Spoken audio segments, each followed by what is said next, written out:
very happy. All right. We are so happy that we are on a live Google Hangout. We want to welcome you if you are watching. We are just so blessed because we have the opportunity today. Just a few days, it's the countdown towards Black Marriage Day, and we're really excited. We've been celebrating Black Marriage Day for a minute now, right? For a while in our family and in our relationship. Matter of fact, we celebrate the principles of Black Marriage Day every day, right? In terms of how we get down in our relationship. But I want to welcome Nisa Muhammad. She is the founder of Black Marriage Day. She has taken some time out of her busy schedule to share with us this evening. And so I just want to welcome you, Nisa. Thank you so much. No, thank you for having me. Let me just say, I am so proud of you all. I remember the first day you came to class, and you all have just grown and really become the real relationship experts. I am so very, very proud of you, and congratulations on all your work. Thank you so much. Thank you so much. So I want to give folks before Nisa, I want you to share a little bit about who you are and your background and your organization and everything and what you do. But before we do that, I just want to share with folks who are listening how we came to know the most illustrious Nisa Muhammad. So let me see. This was, how long ago was this? This was... it was back in 2008. 2008. Yeah, 2008. And, you know, my husband and I, we heard about these awesome marriage education classes going on in the city. We're in the D.C. metro area, and it was called Basic Training for Couples. And I remember starting to hear some whispers about it, and was hearing about it in the community and in my church and so forth. And so, you know, I said, yes, this is what he needs. Just what he needs. Oh, thank you, Lord. You've given me something for him. And so I was like, you know, babe, let's go to these classes. They're marriage education classes. And he was like, well, what is that? You know, and I was like, I'm not really sure, but let's go. And it was the best thing that we ever did for our relationship, for our marriage. It is, it cannot be, I cannot really express the degree to which it helped to grow me as an individual, my husband as an individual, and then our marriage. And so we went to these classes, and Nisa's organization taught the curriculum Basic Training for Couples. But not only did we get education and all the wonderful things that we were enlightened to in the classes, but we built relationships.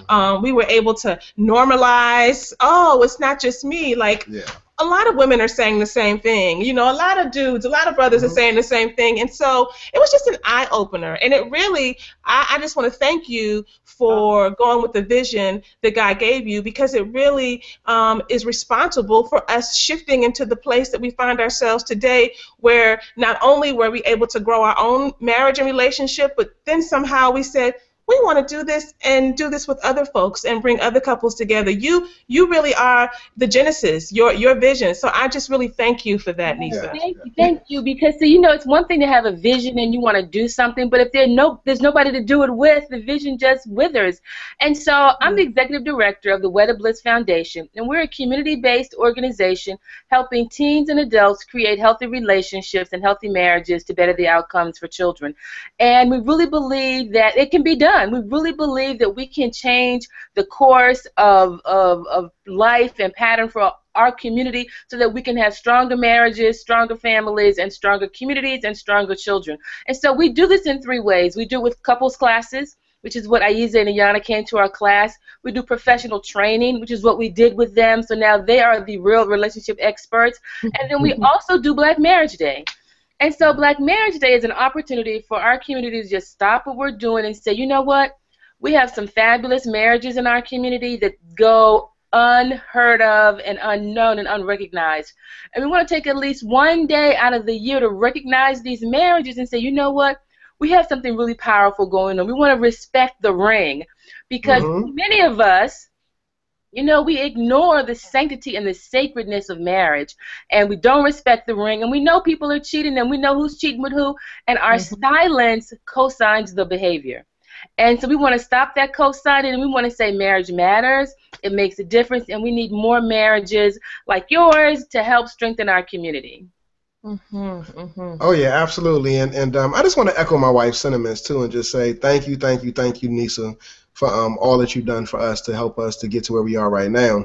One of the questions that we often come across is whether or not marriage is relevant in the African American community. What's the necessity of it, and whether or not it's an outdated institution. And so that's one question that I want to ask you, and it's actually the topic of this particular webinar. You know, what do you think about statements that are made when people identify marriage as being outdated or just an old institution, an unnecessary institution? Right. You know, it's a wonderful question, and I get asked this a lot. And it's interesting that it's only Black people who ask this question. Black people don't ask it. Latino people don't ask it. Asian people don't ask it. We are the only ones who question whether or not marriage is really relevant. And because we're in this quandary about marriage, marriage is fast becoming what white people do, what educated people do, and what rich people do.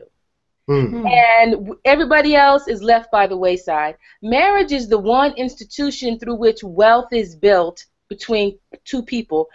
So that's why other people are trying to change laws, go protest, do whatever they can to have the opportunity to marry. They could live together if that was all it was all about. If marriage didn't matter, they could live together, they could shack up, they could have civil unions, but they want to marry because marriage matters. And because marriage matters to everybody else but us, you know, I want to just applaud your work and the work that a lot of people are doing around the country to let people know that marriage matters. Marriage matters for men. Marriage is a maturation process for men. It allows men to be more responsible. Black married men make more money. Black married women have higher self-esteem. Black children who come from married families do better in school. They do less drugs, less crime, less teenage pregnancy. The communities where married people live have better schools, better housing, less crime. So marriage is just better for everybody, men, women, children, the community. Faith institutions that have more married couples get more tithing done. They get more charity given. So it's just a great institution for everybody all around. But, you know, we're the only ones who wonder if it's even relevant. It's more relevant today than ever. Yeah, yeah. So that brings me to a follow-up question, because I must say that I have heard that, and we work with largely the African American community, but we work with a lot of folks who are not in the African American community. And when you said that, I thought about it. Like, oh, I do typically just hear that from our folks. So have you done any thinking about why that is, where that might stem from? You have any kind of theories about? I totally have theories about this. So if you look in the media, you look in popular culture, so for white people there's The Bachelor. You look at all the shows and the movies that show white people getting married. You know, the movie 27 Dresses, a young white woman who had been to 27 weddings and she was the bridesmaid. And her lament was, I've never been a bride, but she had been to 27 weddings. I asked black women around the country, how many of you have been to 27 weddings? Nobody raises their hands. How many of you have been to 20 weddings? Nobody raises their hand. Okay, 15. Nobody raises their hands. How about 10? Nobody raises it. There is a cultural divide between marriage and what's going on. If you look at our music, once upon a time, our music talked about love and marriage. I was speaking at Morehouse College, and I asked the young men there, name me a song where a black man is singing to a woman, preferably a black woman, and saying, I love you. They looked around and scratched their heads, and, you know, one guy said, well, how about I love your body? I said, that's not close. No. But they could not think of one popular song today where a black man is singing and saying, I love you, from the music that they listen to. It's just not there. White people have music where people are saying, I love you all night and day. Once upon a time, we had cultural cues that guided us toward marriage. Those cues are absent today. Today, our families guide us to get an education, get a job, especially for black women. Get a good education and get a good job. Everything else is whatever else you can get along the way is just happenstance. But it's almost like we're being cultivated once again for the workforce and not cultivated for marriage and motherhood. Wow. And it actually leads me to, you know, really really assess and examine, when we're working with couples, what do they see as the value of marriage? What do they lift up and identify marriage to be? We just recently finished a phone call or a radio interview per se, where we were talking about how men generally perceive marriage, and this whole ball and chain type of mentality where you're thinking that you're shackled, you're thinking that you're bound. And I think that, well, I know through the work that we do, through the work that you do, we're trying to reconstruct people's perception of marriage and paint it as a picture of what it actually is, an institution where it can be a sacred one, where you're actually honoring your spouse. You can still be a man, be intimate, be vulnerable, be emotional, and be married and be connected to your woman. Right. And I think that sometimes men have a difficulty with understanding that I can let my guards down in a relationship and be a man, but be in a committed relationship and be married to the woman that I say I love and not really feel less than a man in doing that.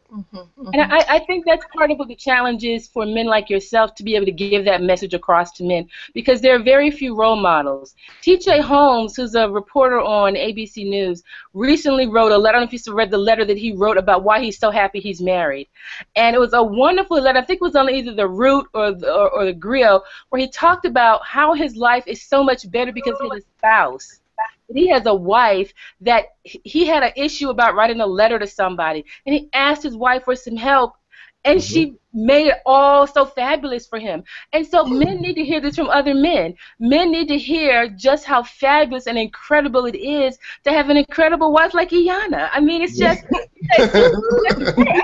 but men need to hear this. And in the absence of men hearing this from other men, then they think, like you're saying, oh, it's a ball and chain, it's a sucker's game, you lose yourself, and it's totally the opposite. Yeah. Nisa, can I ask you this question? This is another question that comes up too. When it comes to marriage and women, or women's roles in a relationship, or women's roles in a marriage, this whole submission issue comes up often.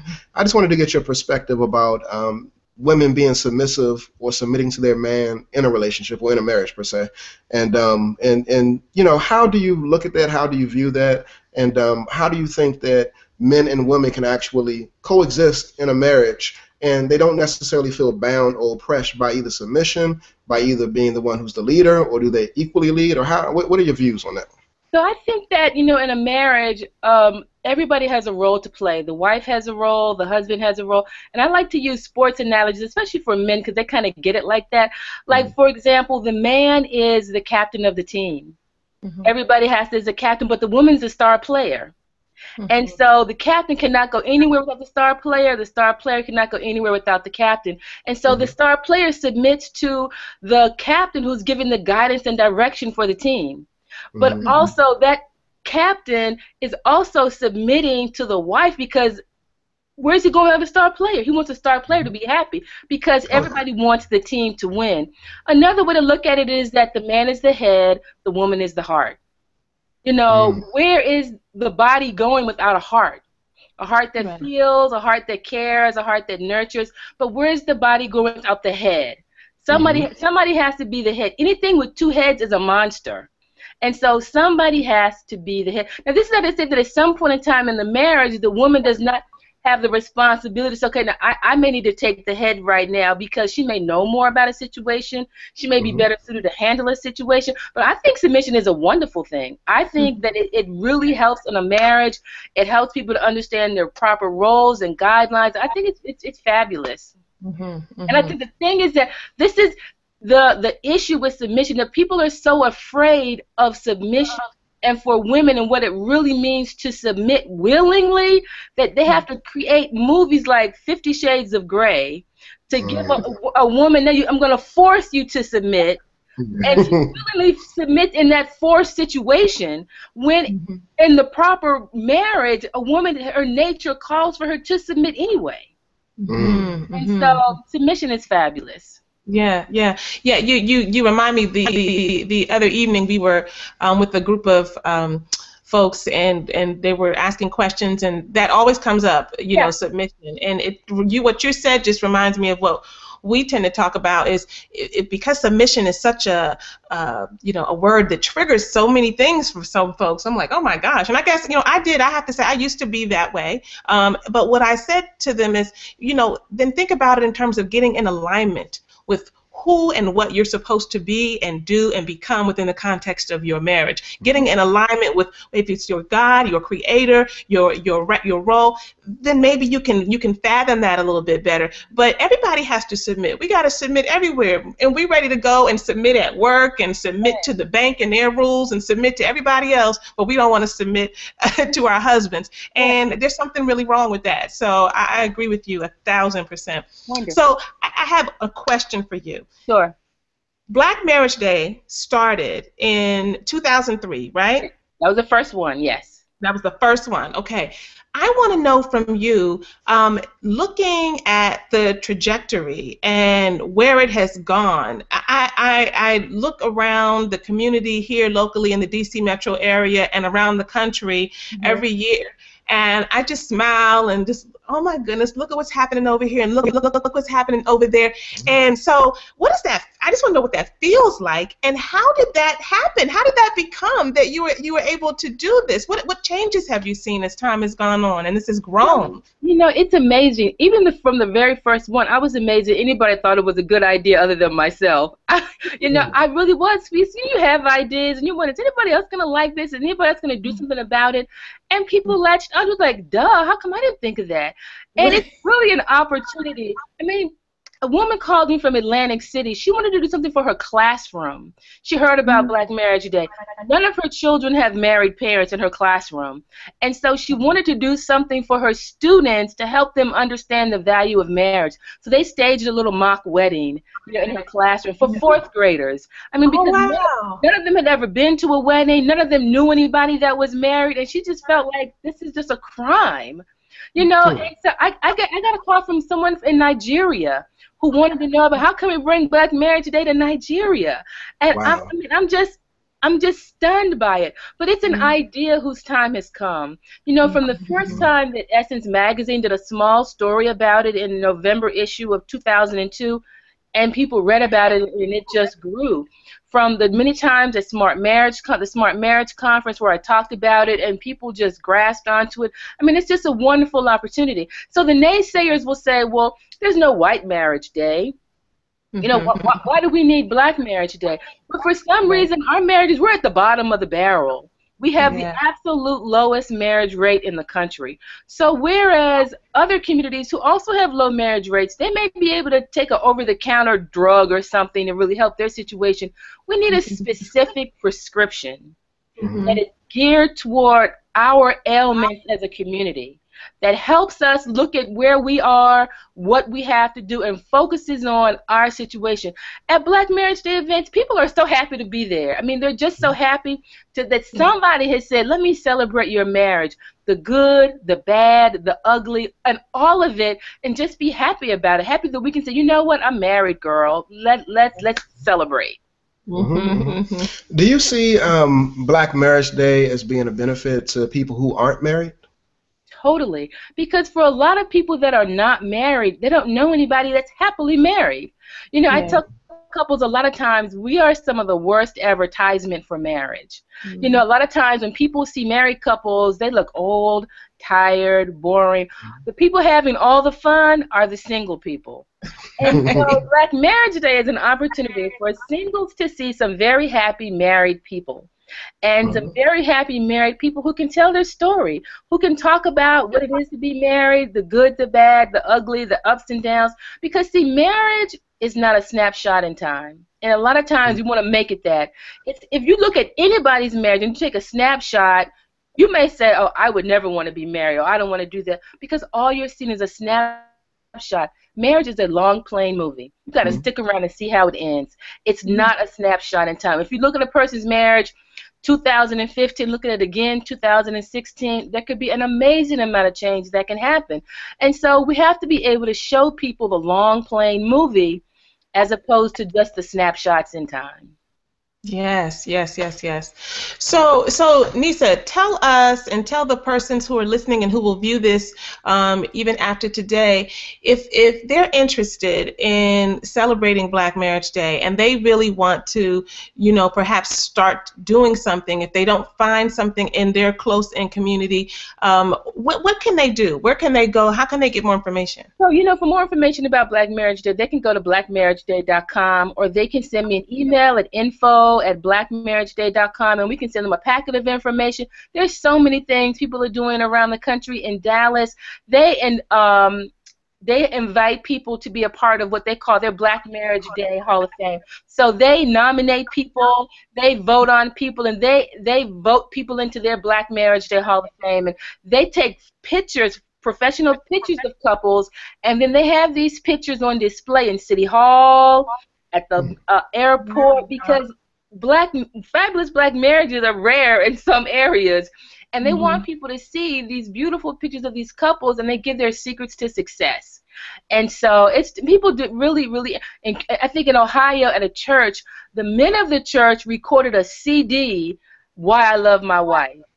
Wow! And spoke why he loves his wife, and then at their event, they played this CD that they made. The men talking about why they love their wives was not a dry eye in the church. Wow. Hearing men talk about why they love their wives and how their wives have really changed their life and have become so meaningful to them. So people are very, very creative in the things they do. Teenagers do things also. They talk about what it means to have married parents.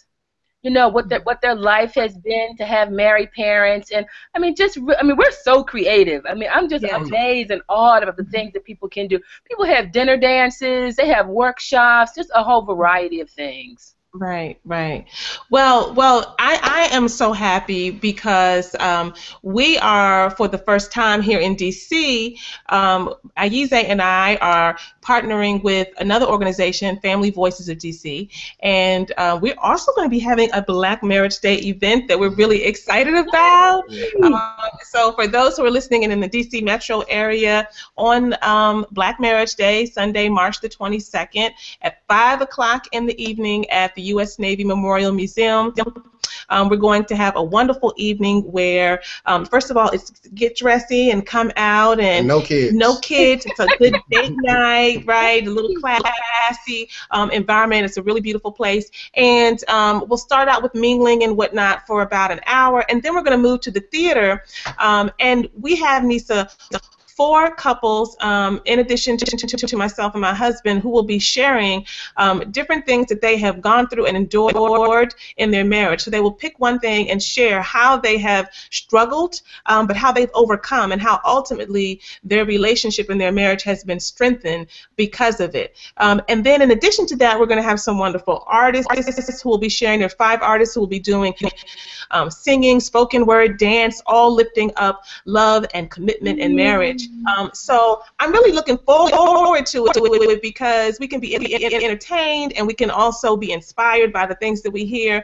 So you're right. Just allows us to be able to really come together and just get around something, in our community. That's the major thing, because too many times when you hear about Black people in marriage, somebody's breaking up, somebody done me wrong, it's not working, I'm done. It's always the negative. So I am so happy to hear about all the positive things. This is going to be so exciting.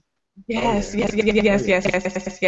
So that is the conclusion of our interview. We are so happy you could spend some time with us. If you want to, Nisa and the Wedded Bliss Foundation, visit blackmarriageday.com, right? To learn about Black Marriage Day. Okay, Black Marriage Day. And then for more information about the event happening here in DC, you can visit blackmarriagedaydc.com. Yes. Okay. Yes. All right. Thank you so much, Nisa. We appreciate you. Yes. We appreciate you so much. All righty. Okay. Bye-bye. Bye-bye.